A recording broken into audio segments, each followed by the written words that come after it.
Assalamualaikum warahmatullahi wabarakatuh. Perkenalkan, nama saya Ahmad Zainuddin Hamzah dengan NIM 2011-20127, yang mana saya ini adalah mahasiswa UIN SMH Banten, Fakultas Syariah, Prodi Hukum Tata Negara, dan sekarang saya berada di semester 4. Saya di sini untuk menjalankan tugas, yang mana tugas ini dari mata kuliah Qawaid Fikih. Tugasnya itu adalah learning journal yang berjudul tentang materi definisi qawaid fikih dan kaidah kebijakan seorang pemimpin terhadap rakyatnya, bergantung kepada kemaslahatan. Yang pertama yaitu adalah definisi qawaid fikih. Sama-sama kita pelajari dan sudah dijelaskan oleh dosen kemarin, yaitu definisi qawaid fikih. Istilah qawaid fikih terdiri atas dua kata, yaitu kata qawaid al-qawaid dari kata fikih dan kata fikih al-fikih. Secara etimologi, kata al-qawaid merupakan bentuk jamak dari kata al-qaidah yang bermakna asas atau pondasi. Baik pondasi tersebut bersifat konkret seperti pondasi rumah, pondasi pagar dan semisalnya, ataupun pondasi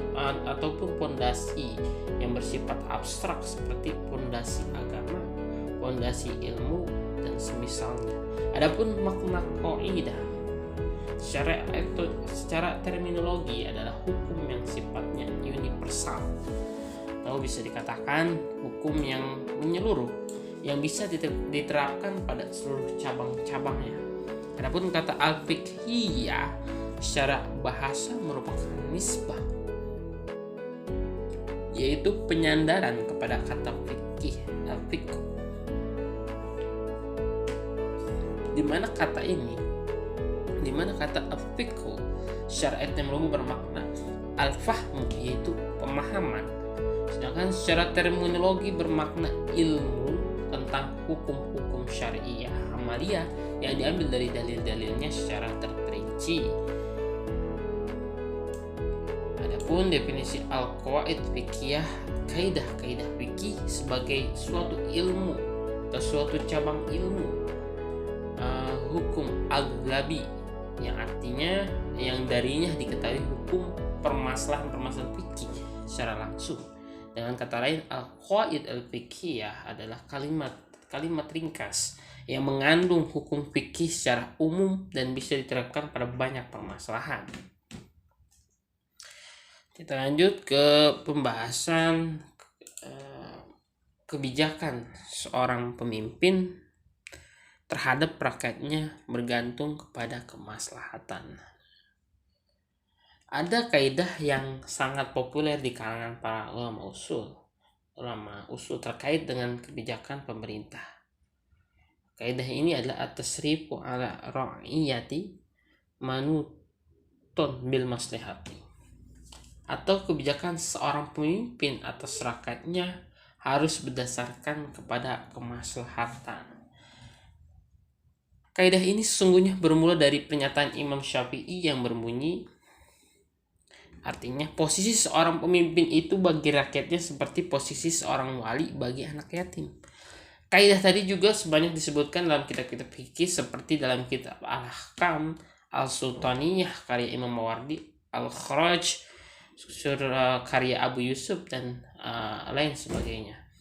Arti bahwa seorang pemimpin mempunyai hak untuk melakukan berbagai aktivitas politik, ekonomi, dan lain sebagainya, namun dengan timbangan maslahat bagi rakyatnya. Jika keputusan pemerintah sudah diketuk palu dengan melihat sisi maslahat tadi, maka sebagai rakyat wajib untuk taat. Kaidah ini di atas sungguhnya berasal dari firman Allah,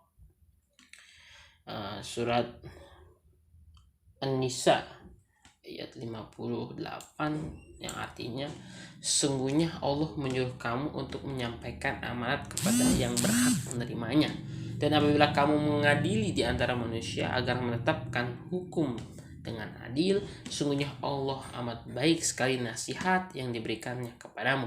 Sungguhnya Allah Maha mendengar lagi Maha melihat. Juga hadis Rasulullah SAW dalam artinya dari Ishaq dan Barak, dia berkata, Umar ibn Khattab berkata kepadaku, sungguhnya aku menempatkan diri dalam mengurus harta Allah seperti kedudukan seorang wali anak yatim. Jika aku membutuhkan, aku mengambil daripadanya. Jika aku dalam kemudian, aku mengembalikannya. Dan jika aku kecukupan, aku menjauhinya. Hadis Tabaqat Ibn Sa'ad. Pemerintah berhak untuk mengangkat para menteri, menggunakan harta negara untuk kepentingan masyarakat, membangun jalan tol dan lain sebagainya demi rakyat dalam kondisi mendesak seperti ketika keuangan negara tidak mencukupi. Menurut Imam Ibnu Hazm, Ibnu Abdus Salam dan Imam Haramain bahwa pemerintah boleh mengungut pajak tambahan dari orang kaya. Tindakan pemerintah tadi dilihat dari sisi maslahat. Hanya yang harus digarisbawahi di sini adalah makna maslahat itu tersendiri. Yang harus digarisbawahi di sini adalah makna maslahat itu sendiri. Maslahat di sini tentu saja sesuai dengan kaidah dalam usul fikih, yaitu maslahat dunia dan akhirat seperti tercantum dalam maqasid syariah. Hal ini karena terkadang seorang menganggap bahwa sesuatu mengandung maslahat namun menurut syariat tidak maslahat. Contoh, seumpama pemerintah menghalalkan atau melegalkan khamr, tentu harus ditolak. Hal ini karena melegalkan khamr meski menurut pemimpin dianggap maslahat, namun menurut syariat tidak maslahat. Ia bahkan bertentangan dengan nas qat'i yang jelas-jelas mengharamkan khamr. Dan contoh lain, seumpama pemerintah melegalkan LGBT dengan alas hak asasi manusia dan dianggap melindungi maslahat kaum minoritas yang punya kelainan perilaku. Nah, bisa jadi menurut sebagian manusia ia manfaat, namun bagi syariat ia sama sekali tidak bermanfaat. Bahkan ia dianggap sebagai tindakan kriminal yang luar biasa. Pelakunya harus mendapatkan hukuman karena merusak moral masyarakat. Tugas dari rakyat adalah melihat kebijakan pemerintah secara kritis. Rakyat berwenang, rakyat punya wewenang untuk melakukan pengawasan dan nasihat atau masukan kepada pemerintah jika ada kebijakan yang merugikan masyarakat.